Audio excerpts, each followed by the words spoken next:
Ekipi ya Arsenal yamutiza ngo ubwo ekipi ya Arsenal ashaka kuba yamukuramo amafaranga. Jakub Kiwior ukiniye season imwe yonyine muri ekipi ya Arsenal, ariko uyu mukinnyi w'umunyapolonye mu gihe cyose yaba asinye Ricardo Calafiori muri ekipi ya Arsenal, Jakub Kiwior ashobora kuba yasohoka. Mwamubwire ko ama ekipi atandukanye mu gihugu cy'Ubutaliyani ari kwifuza uyu Jakub Kiwior wa ekipi ya Arsenal, na ekipi ya Juventus dotire mutoza Thiago Motta.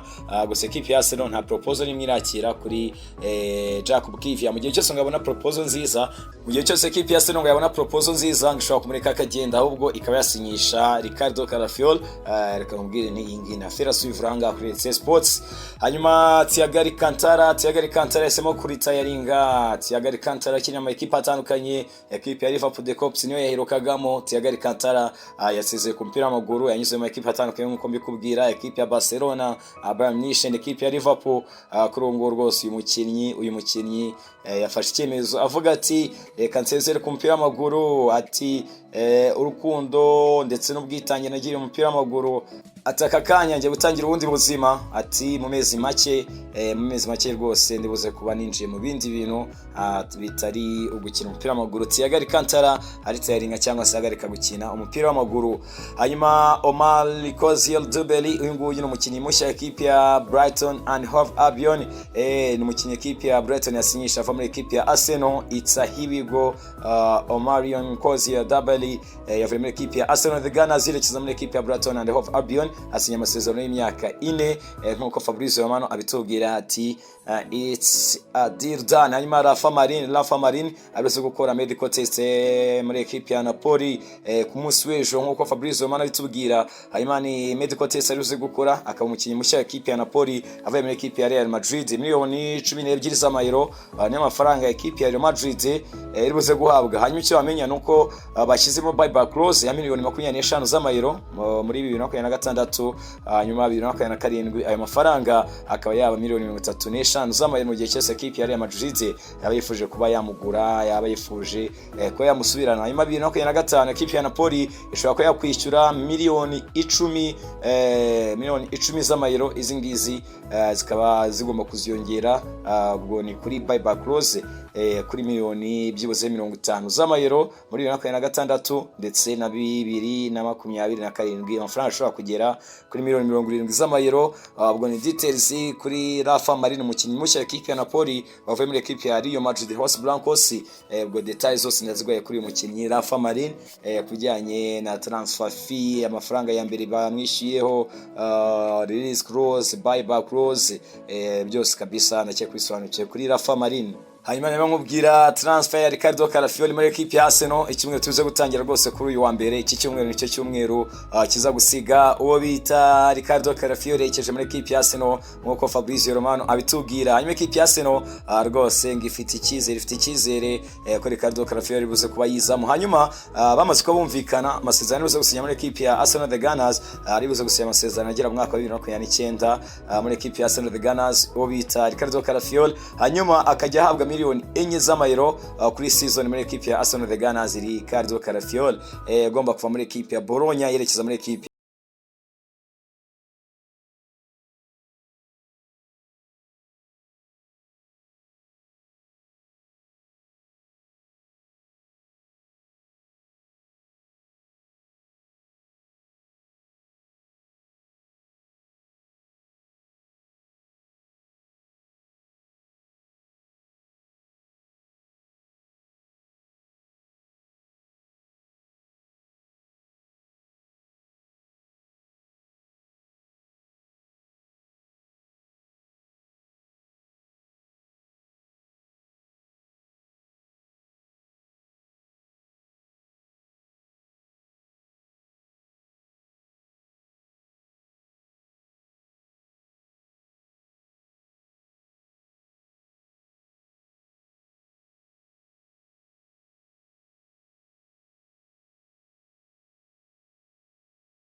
Alexis Belenguer yasinye contract nshyashya muri equipe ya Atletico Bilbao.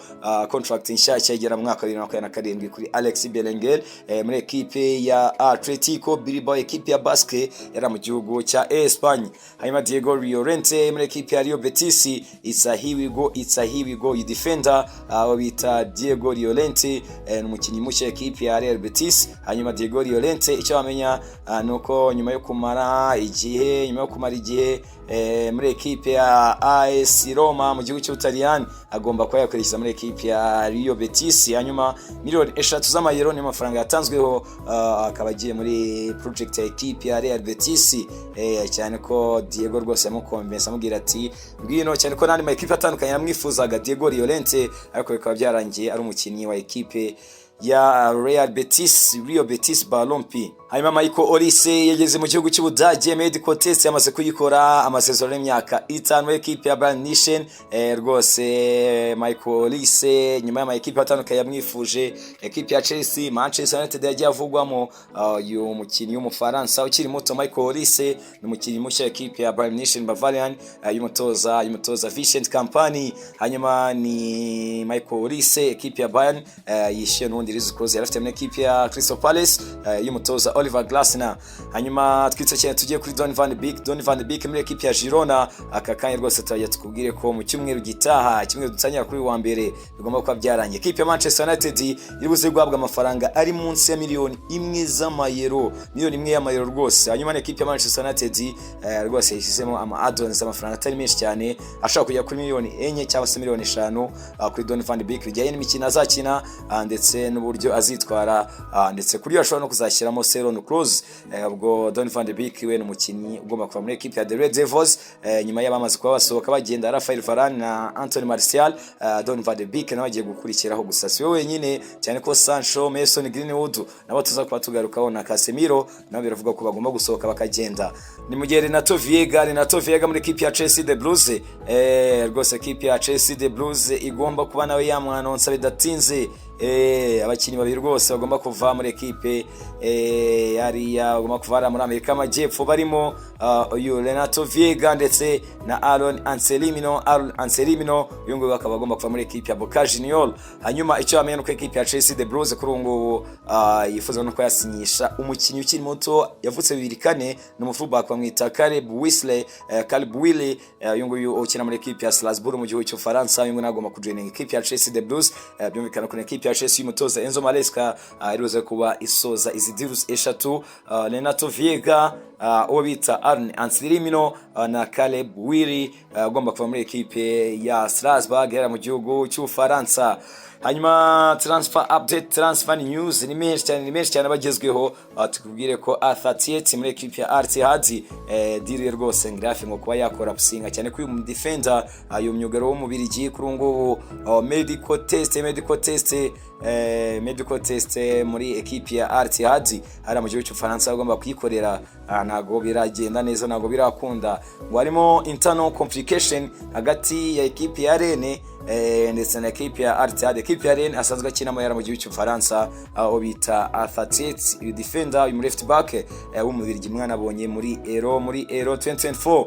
Hanyuma tujye kuri Stephen De Vrij agaruka kwa zaza yavuga ati ndacyafite amasezerano na equipe ya Inter de Milan ajya 2025. Ati kandi ishimye ndifuza kuba nakomereza muri equipe ya Inter de Milan. Ati gusa tuzarebera hamwe hazaza hanjye. Ati kujya muri Saudi Arabia hari ama equipe atandukanye yifuza kumusinyisha nkuko twanabigarutse mu byumweru bishize. Gusa kuri ubu aratangaza ko yifuza kwigumira muri equipe ya Internazionale Milano, Inter de Milan Nerazzurri. Hanyuma twageze ku mpeti bamwita Manesi Akriushi. Uyu nguyu ari kuri liste y'abakinnyi bifuzwa na equipe ya Crystal Palace ndetse na equipe ya Paris Saint-Germain. Numpete equipe ya AS Monaco umwe mu bakinnyi beza cyane.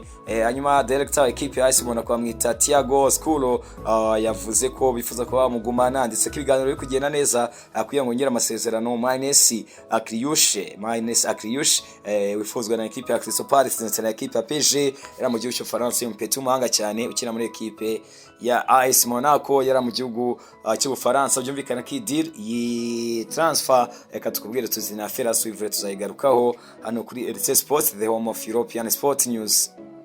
Hanyuma gato kuri Rudy Van Nistelrooy uyu nguyu ari buze kujya muri equipe ya Manchester United nka assistant coach bita Rudy Van Nistelrooy nkuko Jacob Ben abitubwira, Ben Jacobs nkuko abitubwira rwose bita Rudy Van Nistelrooy muri equipe ya The Red Devils ugomba kujya kungiriza umutoza Erik ten Hag. Hanyuma Rudy Van Nistelrooy uyu nguyu n'umwe mamazi igiye baganira na Joshua Zirkzee nkuko narimo mbikubwira, uyu nguyu ni umukinnyi ugomba kweriza muri equipe ya The Red Devils ava muri equipe ya Bologna uyu muholandi. Hanyuma amakuru akavuga ko rwose ngamaze yaganira no bita Rudy Van Nistelrooy urafiko yakwerekeza muri equipe ya Man U ayisubiramo nk'umutoza cyane ko yenyuzemo nk'umukinnyi Rudy Van Nistelrooy. Ben Jacobs araduha iyi update. Hanyuma ishyamwe ry'umupira w'amaguru mu gihugu cy'ubuholandi kuri nguri ravuga ko abafana byibuze 80,000 bagomba kujya hariya kuri Stadio Signal Iduna Park ku mukino wa kimwe cya kabiri ugomba kuzahuza equipe y'igihugu bwongereza n'ubuholandi muri Euro. Mbibutse ko n'ubwongereza bwabashe gukomeza nubwo byasabye penalty ku bwongereza bwabashe gukomeza performance nziza cyane ya Bukayo Saka umpeto equipe ya Arsenal. Bukayo Saka abanuzaga ibitego bine muri major tournaments muri equipe y'igihugu bwongereza anyura ku bakiri barimo David Beckham wabashe gutsindira ubwongereza ibitego 3 muri major tournaments. Hanyuma equipe y'igihugu bwongereza The Three Lions hamwe n'umutoza Gareth Southgate yazabihanganye n'umutoza Ronald Koeman equipe y'igihugu y'ubuholandi. Hanyuma ishyamwe ry'umupira w'amaguru mu gihugu cy'ubuholandi rigatangaza ko byibuze abafana 80,000 nibo bari expected kuba bazagera mu gihugu cy'Ubudage mu mujyi ari kuri Stadio Signal Iduna Park bagiye kureba match ya kimwe cya kabiri hagati y'ubuholandi ndetse n'ubwongereza. Iyi match zabe nakomeye cyane tukomwe no kuzagenda tuganiraho. Hanyuma icyo bamenye nuko Antoine Griezmann igihari nuko ngashongo kuba yakwicazwa ku mukino wa kimwe cya kabiri Espagne izakirana na equipe y'igihugu y'Ubufaransa. Didier Deschamps rwose ngari gukonsidera ngo kuba yamwicaza ngagashyiramo abakinnyi bakina bihuta cyane baba bihuta mu counter attack. Hanyuma igihari nuko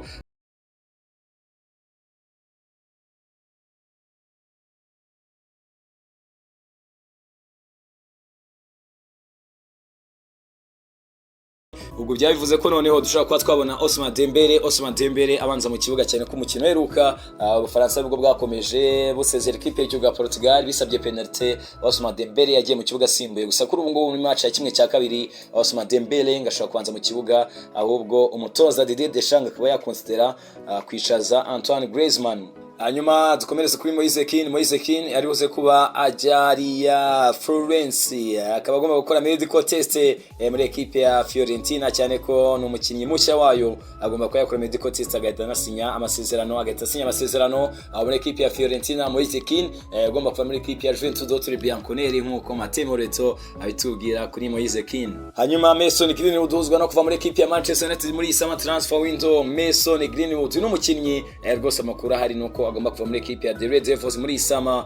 Mason Greenwood hanyuma Mason Greenwood ari gukora imyitozo yakaniye ari kwitegura season nshyashya. Amana kirahinduka equipe ya Man U iri kwesista kuri 46 z'amapondi kuri Mason Greenwood. Ni Mason Greenwood equipe ya Man U yaratije muri equipe ya Getafe ari mu gihugu cya Espagne mu kurungu ama equipe ivuza kumusinyisha. Harimo equipe ya Lazio de Roma mu gihugu cy'Ubutaliyani, harimo equipe ya Girona mu gihugu cya Espagne, harimo equipe ya Olympique de Marseille mu gihugu cy'Ufaransa. Hanyuma Mason Greenwood akaba ari gukora imyitozo ni imyitozo ari gukorana na Shoretaya rwose bari gukora imyitozo. Mason Greenwood yitegura new season gusa amakuru akanavuga ko ashaka kuba yatangira pre-season ari kumwe na equipe ya Manchester United mu gihe cyose umutoza Erik ten Hag ndetse n'ubuyobozi bwa equipe ya Man U baba barebera hamwe offer bahabwa. Hanyuma Mason Greenwood akaba ari kumwe nabo muri pre-season. Hanyuma mu gihe cyose batanabona proposal nziza bashobora no kwemera bagakipinga Mason Greenwood. Amakuru avariya mu mujyi wa Manchester aravuga ko Mason Greenwood equipe ya Man U ngaho kugira ngo imutangira amafaranga make iramutse ibonye offer nto cyane cyangwa se proposal nto cyane ishobora ngo kwemera ko yakipinga Mason Greenwood nkuko Manchester Evening News yabyanditse mu minota mike ishize. Ubwo rero dutegereze bijyaye no kwa yasohoka no kwa yagenda, nubwo tugara ko umunsi ku munsi bizajyana n'uburyo equipe ya Man U izabona proposal cyangwa se izabona ama offer y'ama equipe atandukanye azifuza gusinyisha Mason Greenwood. hanyuma Florian Plettenberg aratubwira ko ekipi ya Bayern Munich yashyizemo Selon Klose kuri Joshua Zirkzee ya miliyoni 50 ku ijana. Selon Klose rwose ya miliyoni 50 ku ijana, bivuga ko ekipi ya Bologna mu gihe cyose yakwishyurwa miliyoni 40 z'amayero kuri Joshua Zirkzee, ekipi ya Bayern Munich yatabwa miliyoni 20 direct z'amayero. Bikaba binajyana nuko ekipi ya Bologna nayo ivuga iti ntabwo twamutangira ku mafaranga make, cyane ko ekipi ya Bayern Munich yashyizemo Selon Klose iri hejuru cyane 50 ku ijana, nk'uko umunyamakuru wa Sky Sport German abitubwira. Florian Plettenberg kuri Joshua Zirkzee, ekipi ya Bayern rwose yakoze akadiru keza yishyiramo Selon Klose ya 50 ku ijana. Hanyuma Desire Du bari dukomerezaho, uyu numwe mu bakinnyi beza cyane, generational talent, super talent. Uyu mpeti ari kuri radar z'ama ekipa atandukanye mu gihugu cy'Ubwongereza. Ama ekipa ni Chelsea the Blues, Tottenham Hotspur, Arsenal the Gunners, ekipi ya Manchester United, n'ama ekipi yose ari kurebera hafi abo bita Desire Du. Hanyuma Desire Du uyu n'umukinnyi wa ekipe ya Rennes, amakuru akavuga ko mu cyumweru gitaha rwose mu ntangiriro z'iki cyumweru turi butangire tuma ko twamenye transfer ye uko bimeze. PSG, Manchester United, Bayern Munich nayo nama ekipe nayo ari interested kuri Desire Du muri summer transfer window kuri umpeto ya ekipe ya Rennes. Let's wait and see turebe iyi nkuru, reka tukubwire tutini affaire suivre tugomba kuzayigarukaho. Hanyuma dukomereza kuri Miguel Almiron winguyu ekipe ya Newcastle agomba kuyivamo, arozwa n'ama ekipe yo muri Saudi Arabia. Miguel Almiron uyu mukinnyi w'umuhanga cyane w'imyaka 30. Hanyuma Chronicle bakatubwira ko ekipe ya Newcastle ngishobora kuba ngo yamureka akagenda ikamugurisha, cyane ko ekipe ya Newcastle rwose ibijyanye na Premier League profitability and sustainability rules amategeko rwose nayo ntabwo yabashe kuba yayubaha, ntabwo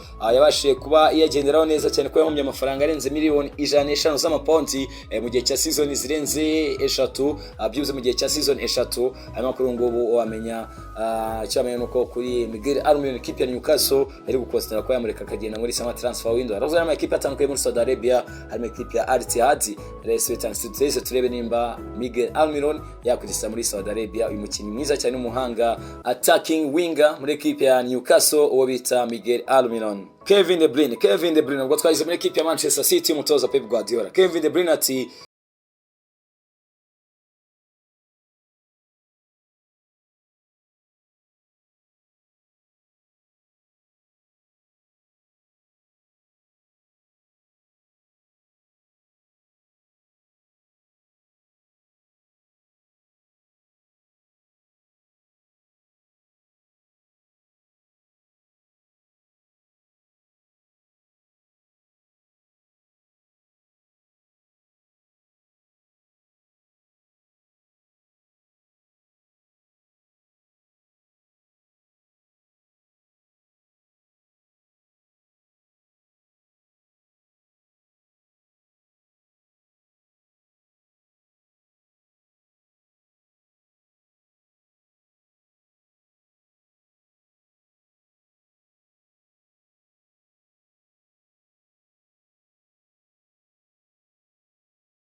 test muri Euro iri kwera ku mugabane burayi, cyane ko angani mu guha amakuru imikino yo ku mugabane burayi yonyine. European Sport News only niyo yonyine tugarukaho. Hanyuma ngushimiye cyane wowe tubana umunsi ku munsi, ngushimiye cyane wowe wakoze subscribe ako nawe atarayikoresha kuyikora kugira ngo amakuru nk'aya ngaya tuzayagarukeho.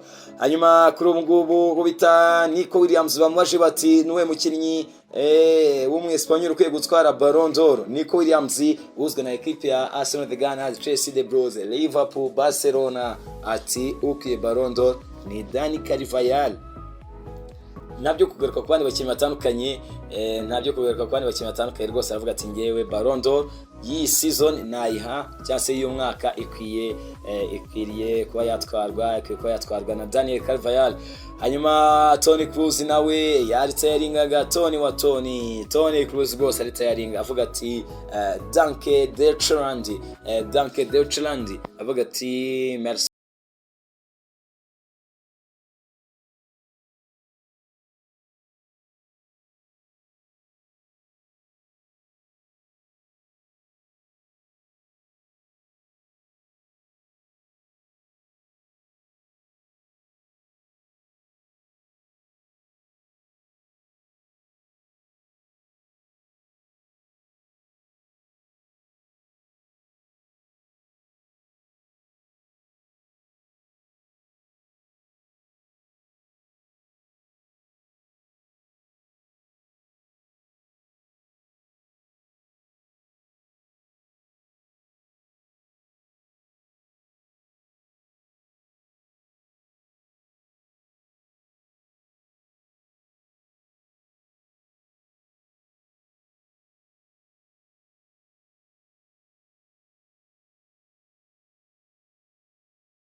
ngo tunagusuza tuvuge tuti uyu muvandimwe adukurikira yibereye ahangaha. Gushimiye cyane, ntuze gucika nandi tugarukaho. Stay in touch.